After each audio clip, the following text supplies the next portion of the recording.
If you think you have a bad voice when reciting the Quran, or if you've been struggling to beautify your Quran recitation, or you have been trying to find your own style in recitation but don't know how to do it, you will find answers and solutions to all these problems in this lesson, inshallah. And by the end of this video, you will know exactly what you should do step by step to have your own beautiful Quran recitation, regardless of how gifted you are. First of all, let us clear a major misconception on this matter. Only people with the gift of beautiful voice can recite the Quran beautifully. This is definitely not true. In fact, anyone, and I mean anyone, no matter what your voice is like or how gifted you are, anyone can have a beautiful Quran recitation. If you're now thinking, no, brother, you haven't heard my voice, it's worse than you think. Well, the first and the most important point that you have to understand when it comes to Quran recitation is that there is no such a thing as someone who can't recite the Quran beautifully, because everyone has the ability to. But what we do have is a good performer and a bad performer when it comes to Quran recitation. A good performer is a well-trained reciter, knows the limits of his voice, knows how to start and how to end an ayah, is consistent, and basically knows what he's doing. But a bad performer is the one who is just not good at any of these things. And so, a good performer recites beautifully, and a bad performer, not really. So, you're now saying that anyone can have a beautiful recitation and be like Sheikh Abdul Basit or Sheikh Al-Afasi, for example. Well, no, this is not exactly what I'm saying. Such reciters have a unique vocal tone, accurate pitch control, and basically a strong voice. But this is all a gift from Allah. So these people have a unique ability, and so it cannot be learned. You cannot become like them unless you have their gift. But what I'm trying to tell you is that, for example, Sheikh Abdul Basit is not Sheikh Abdul Basit that we know today only because of his gift, but rather because he is an excellent performer. So a gift like Sheikh Abdul Basit's will not necessarily mean that you will be as good as he was. In fact, I have seen and heard people who have, as they call it, beautiful, strong voices, but they can't recite the Quran as beautiful as you would expect. So, what I'm trying to do here is to make a distinction between the performance and the gift. And when it comes to Quran recitation, performance is more important than the gift. Because if you can perform properly, you will be able to have a beautiful recitation regardless of having a gift or not. A gift can certainly add beauty, but not a necessity. In fact, there are some famous professional Quran reciters who don't particularly possess a unique or a strong voice. Still, they are very well known worldwide for their really beautiful recitations. And this is because they have excellent performance, not because of a certain gift. You have, for example, Sheikh Al-Shuraim, Sheikh Ali Al-Jabir, and Sheikh Al-Thubayti. They are all well known and have very beautiful recitations, but they don't have the gift of a unique, powerful voice. But still, they have one of the most beautiful recitations that you can listen to. So, the gift cannot be learned, but performance can be learned. And it is that deciding factor that determines whether you can have a beautiful recitation or not. So how do you recite with a beautiful performance? How can you have a unique style of your own? Well, we can, inshallah, achieve this through 5 steps. Make sure to follow closely and don't skip steps, as following these steps is very crucial for the whole process. So let's get started. Step number 1. Having good basics of tajweed. Since we are still learning and acquiring knowledge, you should have a good understanding of the tajweed rules and know how to find your way when reciting. It is not wise to start focusing on how you recite or perform before you can get the hang of reciting correctly. So your first priority should be to have an acceptable level of tajweed, and then we work on performance. If you have some mistakes here and there, that is fine and can be corrected as we progress through the steps along the way, inshallah. Step number 2. Choose one reciter that you like listening to, and more importantly, only listen to one style of his recitations. So, what does that mean? Well, many reciters have different styles when reciting. Some people call it different maqamat. Regardless of what it is called, what you want to do is to listen to one variation of his recitations. So, for example, Shaykh al-Husari recites in 2 or 3 styles, or maqamat. He also recites in different speeds. But in order for this method to work for you, you are to follow just one of his styles and one speed. You can't keep switching between styles because if you do, you just won't pick anything this way. And when we say listen to a reciter, we mean to listen a lot, like every day, or whenever you get a chance. Listen a lot, and preferably one surah that you are already familiar with and are good at reciting. So, one reciter, one style, one speed, one surah whenever you get the chance. Now, how long this step should take will differ from one person to another. Some people pick things up quickly by listening, others not really. It can take 1 month, 3 months. The longer you listen, the easier the next steps will get. If you want help in choosing the right reciter that suits your voice, and even for women, I'll talk about that at the end of this lesson. So keep watching. Step number 3.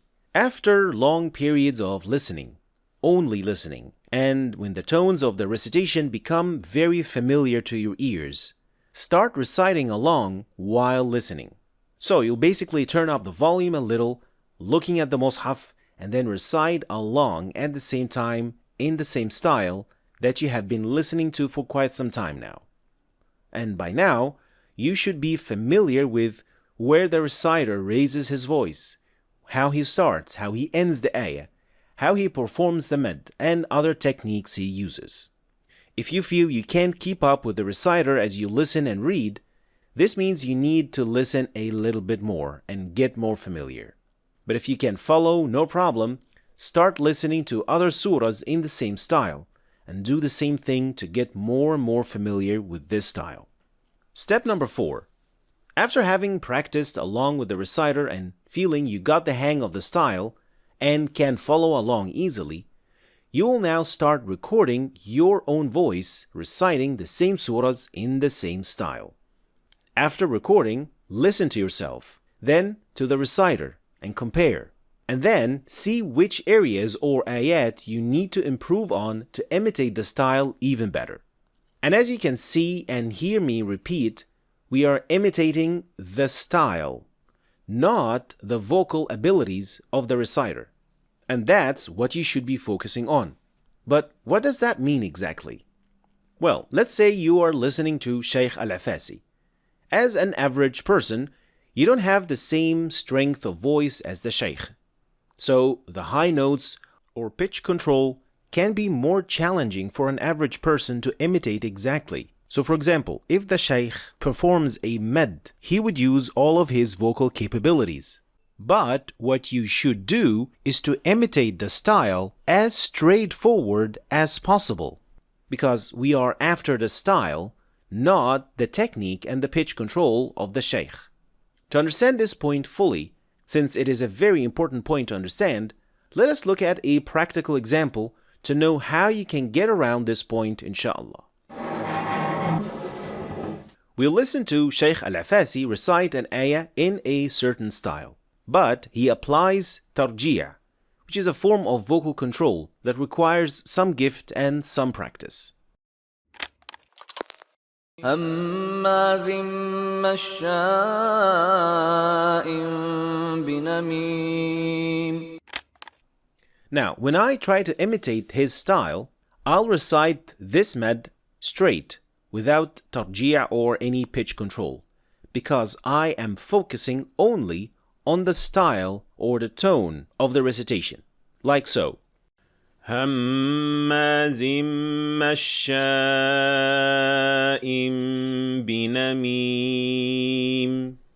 That's why we call this a straight recitation that focuses on the style rather than the technique. So put your focus when recording on following the tone of the recitation, how the ayah starts and how it ends. And then when you know the style well enough, the other techniques will come by themselves in a form that suits the capabilities of your voice. هماز مشاء بنميم. Now, at this stage, it is very normal that you feel limited in how you recite or feel as if you are walking on a very narrow road, following the exact footsteps of the reciter. That is normal at the beginning. The more you recite, the more comfortable you will feel in that style. Most important thing is that you keep practicing, listening, and more practicing. Step number 5. Apply and adapt. Once you've become very familiar with the style that you've been practicing, by now you should have some sort of a mental image of how your reciter would recite a surah, even if you haven't heard him recite it. At this point, you should be able to recite other surahs that you haven't practiced.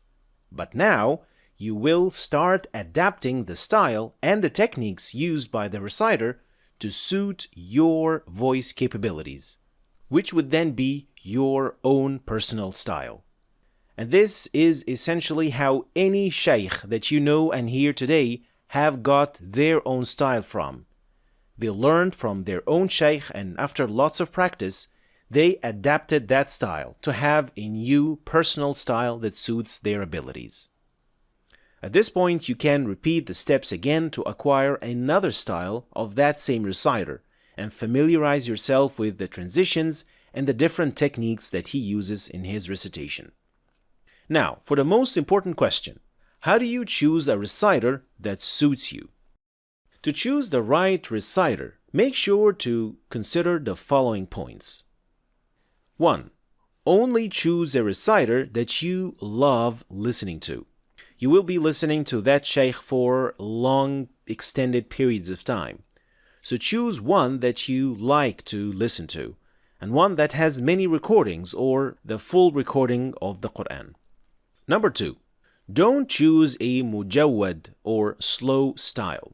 Always choose a reciter that has an average pace or murattal, which will then enable you to later be able to adjust the speed yourself when you pick up that style. It is just more flexible.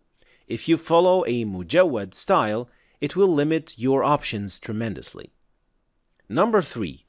Choose a reciter with a similar voice, so not much heavier or much lighter than your own voice. This means that if you have, for example, a deep, heavy voice, it won't be advisable to listen to, for example, Sheikh Ahmed Al-Ajami or Al-Ghamdi, who are known to have a higher pitch voice. Because if you imitate their recitations, it would put a lot of pressure on your vocal cords and it would tire you much faster. So record your voice and listen side by side to the desired reciter to see how close or far you are. Number 4. Don't choose a reciter that uses too many techniques or changes the tone too often in the same recitation, because it would be too difficult to pick up his style or it would take longer. Finally, avoid reciters that use the auto-tune or too much sound effects like reverb and echoes and these kind of things, since this affects the clarity of each sound when you try to imitate it. Now, if you want to pick up a style quickly and easily, then it is best to choose a reciter who has a straightforward recitation. Here's a list of some of the reciters that I think could help you achieve that quickly and easily, inshallah. Sa'd al-Ghamdi, Shaykh al-Shuraim, عبد البارئ الثبيتي, Sheikh Al-Husari, Sheikh Ali Al-Jabir, Sheikh Muhammad Ayyub. And for sisters, I recommend Sheikha Zainab Talha.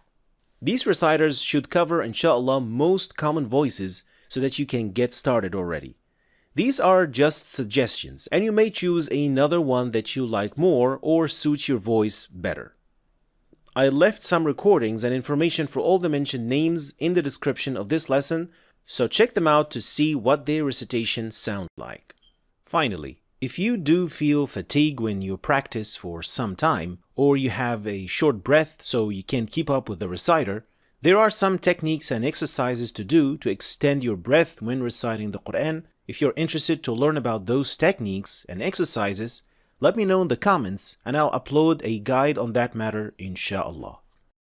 Thanks for watching. If you want to start learning the tajweed, then start with this playlist. And also, don't forget to check my latest book about tajweed and download the companion app. Thanks for watching, and I'll see you next time.